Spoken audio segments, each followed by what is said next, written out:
All right, 2021 Cruel Jewel 100 race recap video, unedited, just going with it. Gonna try to keep it under 10 minutes, but whatever. So I started the race in the second wave. I started this race with 0 injuries. I had a great taper. I didn't have a real good base going into this race. I had some injuries, minor injuries, overuse injury stuff, knee, Achilles, and stuff like that from other races that kind of just like messed with my training. So I didn't have a real good base, but I did have a real good training block for Cruel Jewel. I had about a 5-week specific hardcore training block. And showed up tapered and uninjured and ready to go, man. So I was super grateful for that off the hop. And started in wave 2. I remember telling my wife, as wave 1 went by, I said, there's 50 people that are already in front of me. Wave 2 went by, and I said, there's another 50. And that's when I think she realized, like, oh, damn, that kind of sucks. When you have hopes of running in the front. And I think it would have hurt me if it didn't start in waves, because I would have tried to hang with people that I have no business trying to hang with. And starting in the second wave, I did start too fast. I finished within my goal time, but I probably could have finished with a quicker time had I not went out so fast for the first 20 miles. It ended up, identifying the issue. In the first 20 miles, I ended up getting up to 12th place. So I passed, 88 people in 8 miles. Well, by the 8 mile mark, I ended up in 12th place. So by 8 miles, I passed 88 people, which is too fast. But I identified the problem once I got to Skeena Gap at mile 20 and told my wife, hey, we need to, screw trying to run lightweight. I need to carry a bunch of food with me and see what's going to work. And mashed potatoes worked. So, I went a little OCD overboard with that and just stuck with mashed potatoes out the yin yang, man, just constantly. And I rallied because of the mash. And the next 20 miles to mile 40 were great, just cruising along. And, when I got the deep gap, I started to, just mentally kind of like not lose. I was definitely still in the game. I definitely was still gonna finish, but I started to kind of lose sight of my goal a little bit, man. I in my mind was behind because I wanted to get to Morganton at the halfway mark at midnight or 1 a.m. And I had surpassed the 1 a.m. I did the calculation. So I thought my goal was kind of out of reach. And I mellowed out. I still was moving, but I mellowed out. I was probably going to end up finishing around 34, 36 hours had I just stayed on the path I was on. But I didn't, because I met my first pacer, Joe, at Camp Morganton, and my plans to lay down behind my truck while they made me ramen and coffee went askew, and they basically were like a pit crew and spun me around and got me out of there. And Joe took off at a pace that I recognized as too fast, but he recognized as a sub 30 pace. And we kept that up. He would just run what he believed was the pace I needed to be at to reach my goal. And I would just try to keep with him. And he'd lose me on certain sections, and I'd run to catch up with him, and then I'd fall back, and so on and so forth. And I had a real good run with Joe. We passed a lot of people. I think we got up to around like 20th place maybe throughout the night. So I dropped from 12th to 34th place. That's what happened with my stomach. That's how far back I dropped. And then with Joe, I probably got back up to around 20th or something. But we weren't focused on people. We were focused on that clock. And yeah, if we could pass people, use that as motivation, cool. But we were focused on the clock. And by the time Joe was done with me, he took me back to Will Scott. And I had reached a real low point. I was so tired. And so it was Zach's turn to take over. And just what I needed, a change of pace, man, a change of just scenery, different voice, whatever. And we hit the trails, and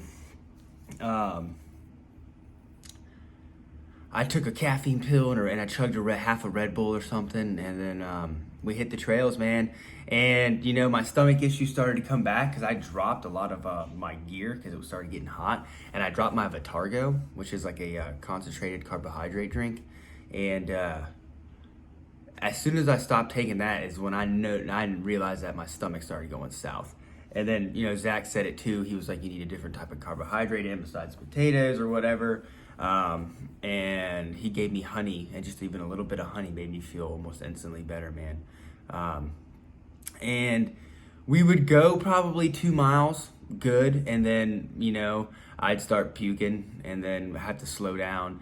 And I only really sat down to puke or stopped to puke twice.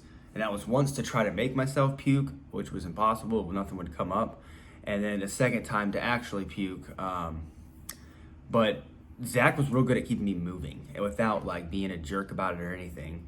He would just be like, what, I mean, I really didn't even remember what he did to keep me moving, but I just definitely felt compelled to not sit on the ground for too long and puke and to not go slow, man. Like he kept the same thing Joe was doing.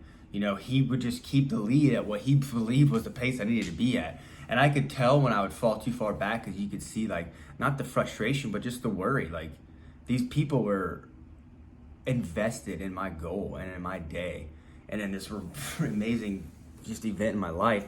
And they wanted this goal for me, man, just as much, if not more than I wanted for myself. And they believed in me just as much as I believed in myself. And it was just a crazy experience to witness that in itself. But Zach kept pushing me, and we got to the Skeena Gap, and I was, he said, hey, what do you want at this aid station? I'll text them so we can get in and out. And I said, no, don't do that. I want to get to this aid station, and I want to stand there and be like, I don't know what I want.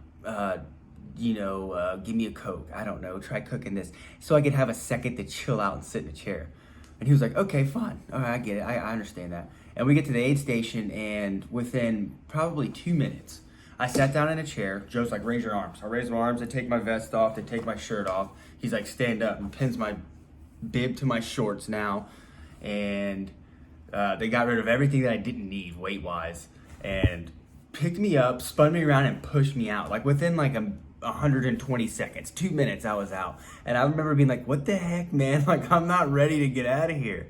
And my wife just kept saying, like, less talky, more walky, and like, get out of here. Do you want to, meet your goal? Like, don't be a wimp, all this other stuff.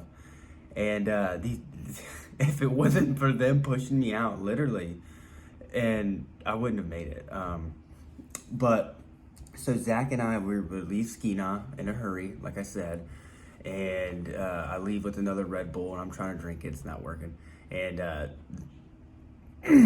I continue like the dry heaving and stuff, and the running whimper, where you're just in so much pain and you start running. You're like, oh. I was doing that a lot. So sorry, Zach. But we found out, I found out I could not run downhill anymore. I was like, my legs are done. My knees and my hips, I cannot take it. And then we also found out that if I did not run downhill, I would not reach my goal. And then the last thing we found out is that if it was steep enough that without a choice, gravity would make me run or I would fall. So it was literally like, okay, it's steep, let's go. And I would take off and just I remember saying it felt like Forrest Gump when he ran and the braces started flying off his legs.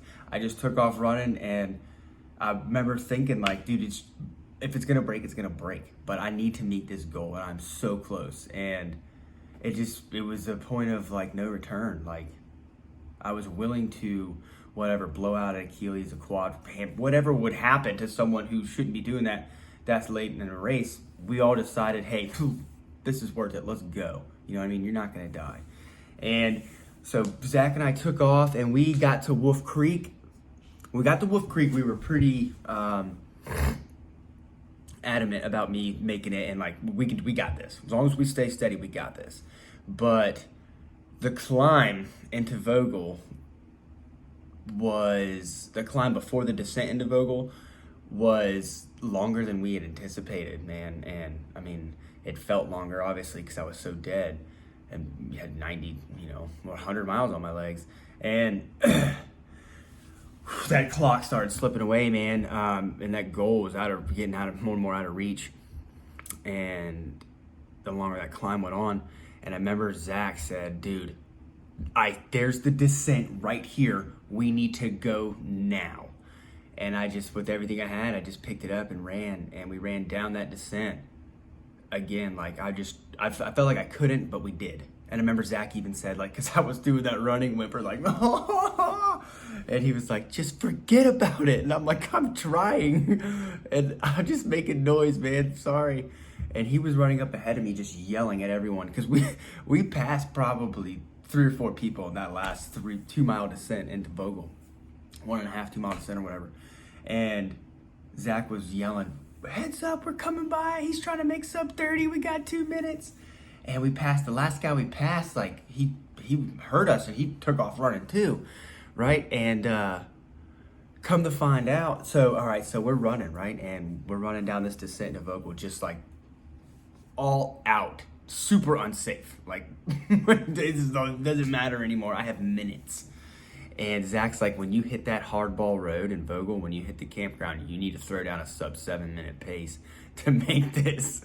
And I was like, whatever, dude. And we hit the road and we took off, dude. And sure enough, man, I was running and I could see the line. I looked at my watch and I saw that I had just over 3 minutes to spare as I was approaching the arch. And I made it. I made it in 29 hours and 57 minutes. Technically, it was like 30 hours and 3 minutes, but with my 6-minute deficit, I made it with 3 minutes to spare. And the last guy that we passed said, he came up to Zach and said, hey, dude, I didn't even realize that I could get, or he came up to somebody in our group and told him that he didn't realize that he could get sub 30 until we ran by screaming that. And he did, and he got it with a minute to spare. That's pretty gnarly. But man, I tell you what, that course was brutal. It is not for the weak. It is not for the faint of heart, but it is not impossible.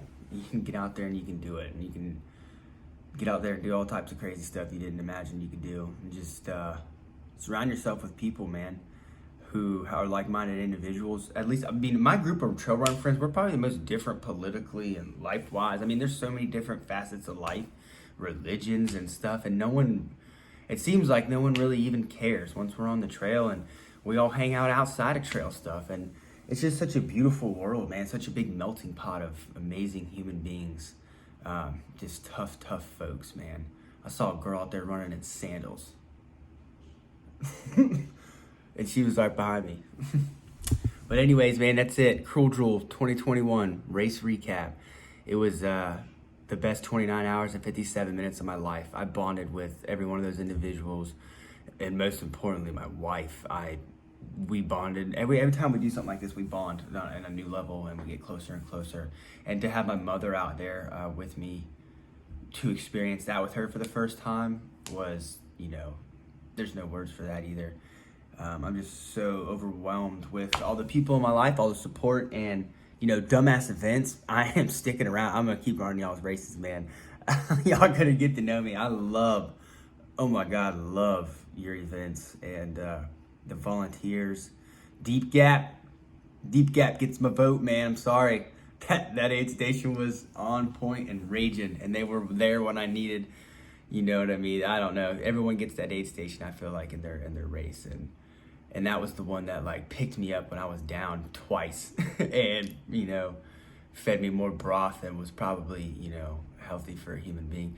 But we got it done. But Deep Gap got my vote for most badass aid station, hands down. I'll see y'all next year at Cruel Jewel, for sure.